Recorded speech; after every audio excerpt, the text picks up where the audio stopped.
Hello les amis, j'espère que vous allez bien et que vous avez passé de belles vacances.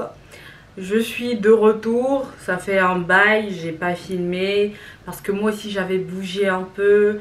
Donc pour moi c'est important aussi de changer d'air. Donc j'espère que vous avez passé de belles vacances et je suis heureuse de vous retrouver pour encore plus de vidéos, pour encore plus d'éclaircissements financiers. Donc aujourd'hui on va parler de médiocrité financière.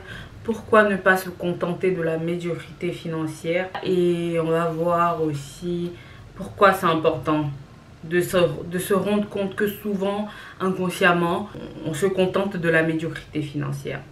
Donc on n'attend plus longtemps, c'est parti. Dans la vie, quoi qu'on poursuit, on l'obtient. Voilà, quoi qu'on poursuit, on l'obtient. Par exemple, si vous poursuivez rien, vous n'aurez rien en fait. C'est comme ça.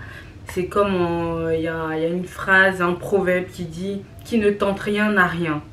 Et c'est pareil. Si vous ne cherchez pas à améliorer votre plan financier, il n'y aura pas d'amélioration dans votre plan financier.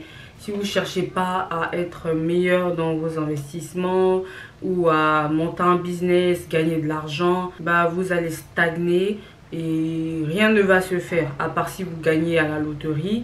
Mais moi, je suis pas trop hasard.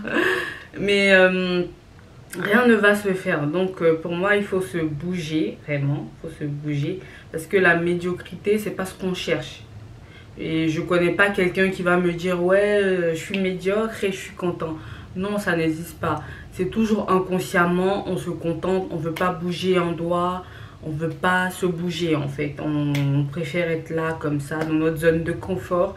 Et je comprends très bien parce que moi aussi j'étais dans cette situation, je m'en foutais en fait. Donc ça c'est une question de choix. Soit vous choisissez d'améliorer vos finances, soit vous choisissez de ne pas les améliorer. Si et seulement si vous voulez devenir excellent ou si vous voulez avoir de l'argent, des finances qui vous permettent de vivre la vie que vous avez envie de mener. C'est un choix. Voilà, c'est comme si vous imaginez deux portes.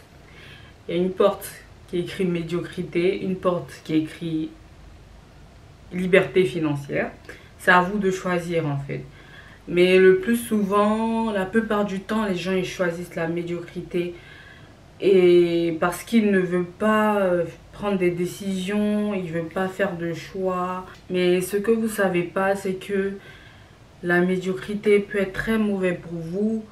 La médiocrité financière peut être très mauvaise pour vous dans le cadre où, je donne un exemple, vous gagnez votre salaire, vous vivez au jour le jour, vous dépensez, vous ne gérez pas votre budget, vous n'investissez pas, vous ne faites rien. Ok? Imaginez, il y a un problème qui vous tombe sur la tête, on ne le souhaite pas, mais il y a un problème qui vous tombe sur la tête. Qu'est-ce que vous faites en ce moment? Vous n'avez pas d'épargne, rien du tout. Qu'est-ce que vous faites? Vous allez peut-être vous tourner vers vos proches ou votre entourage. Mais imaginez aussi, votre entourage ne peut pas vous aider. Ok? Votre entourage ne peut pas vous aider. Qu'est-ce que vous allez faire? Vous allez les blâmer. Vous allez dire, ouais, les gens ils sont méchants, les gens ils veulent pas aider les gens. Alors que si vous aviez prévu certaines choses, tout ça n'allait pas arriver. Et c'est ce que je veux essayer de vous faire comprendre. C'est que la médiocrité financière, c'est être exposé vraiment aux aléas de la vie. Et ce n'est pas ce qu'on veut. On est d'accord. Donc c'est important de prendre des décisions et faire des choix qui vont vous permettre d'être libre financièrement. Je ne connais pas vos projets, je ne connais pas ce que vous souhaitez avoir dans la vie. Mais au moins, ayez un pneu de secours. Ayez un pneu de secours, c'est-à-dire, par exemple, vous conduisez votre voiture sur l'autoroute et paf, vos pneus se crèvent. Qu'est-ce que vous faites? Vous n'avez pas de pneu de secours, ça va être difficile. Peut-être vous allez trouver une personne qui va vous aider, le mécanicien, vous allez appeler l'assistance. Mais encore si vous avez une assistance, Donc c'est important de vraiment se situer dans son plan financier. Et tout commence par la prise de conscience et une décision associé à des actions. C'est-à-dire, ce mois, je gagne tant, je mets tant de côté. Je sais que c'est difficile d'épargner, je sais, je suis dans le même cas. Mais même si c'est 10 euros, c'est quelque chose. Moi, je dis toujours, il n'y a pas de somme précise pour épargner. C'est juste prendre l'habitude de mettre de côté. C'est très important. Donc, même si c'est 10 euros, même si c'est 50 euros, mettez de côté. Mettez de côté. Et lorsque vous aurez l'habitude de mettre de côté, tout va changer.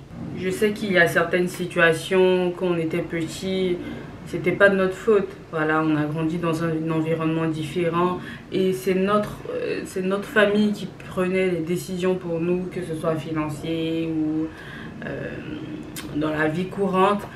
Mais là, maintenant, c'est nous, on doit prendre les décisions. Parce que vous savez, même si on est né pauvre, on doit se donner les moyens de ne pas mourir pauvre, en fait. On doit se donner les moyens. Et là, le choix nous revient. C'est plus maman, papa qui va décider cette fois. C'est vous, c'est toi qui décides cette fois-ci si tu changes tes finances ou pas. Donc, faut vraiment pas se focaliser sur notre enfance, sur comment gérer. Mais il faut plus se focaliser sur le futur. Genre, qu'est-ce que je laisse à mes enfants? Qu'est-ce que je laisse à ma famille? Qu'est-ce que je laisse sur la terre? Et ça, c'est très important. Il faut continuellement s'améliorer. Je sais que c'est pas facile, mais ce n'est pas impossible aussi. Ça, faut le comprendre. Je crois vraiment qu'on est amené à être bon dans la vie, à être le meilleur de nous-mêmes. C'est pourquoi il ne faut pas se contenter de cette médiocrité. Il ne faut pas être indifférent. Parce que c'est l'indifférence aussi qui conduit à la médiocrité. On est indifférent, on se dit vas-y, je m'en fous, de toute façon l'argent ça va, ça vient. Ou vas-y, je vais pas me prendre la tête pour calculer ce que je dois dépenser ce mois. Je vais pas faire une liste de courses, je vais aller acheter ce que je veux. Et après, on se rend compte que on a fait des choses vraiment par nos émotions. Il faut pas trop vivre par ses émotions parce que quand on vit par ses émotions, en suivant ses émotions, on peut être amené à faire des erreurs. Donc, il faut vraiment se discipliner et s'améliorer surtout. Voilà, c'est une constante amélioration. C'est pas du jour au lendemain, ouais, je deviens super fort. Non, c'est petit à petit, l'accumulation et ensuite ça devient grand. Donc, imaginez, vous mettez 50 euros chaque mois de côté. Calculez en un an, qu'est-ce que ça vous fait? C'est pas une somme extraordinaire, mais c'est quelque chose. Imaginez, vous faites rien, bah c'est rien. Donc, entre la somme et rien, qu'est-ce que vous préférez? Je préfère toujours gagner. Donc, il faut vraiment pas être indifférent face à ses finances. Faut écrire ses projets, il faut chercher comment on peut y arriver. Et je vous dis, c'est pas impossible. C'est vraiment pas impossible. Donc, si vous souhaitez vraiment améliorer vos finances, il faut mettre de côté, chercher des moyens pour investir, fructifier son argent, c'est important.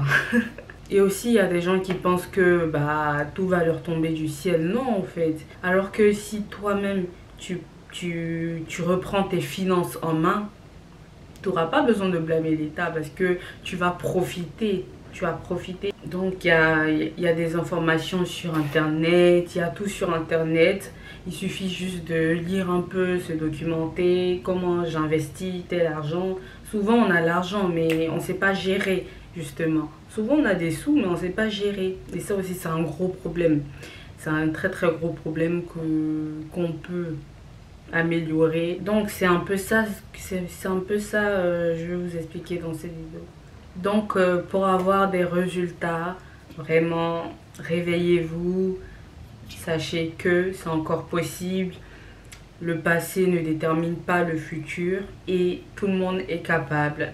Donc on se retrouve très vite pour une prochaine vidéo parce que là, ça m'a manqué, vous m'avez manqué. Donc on se retrouve très vite pour encore plus de vidéos, encore plus d'éclaircissements. Et je vous souhaite une bonne semaine.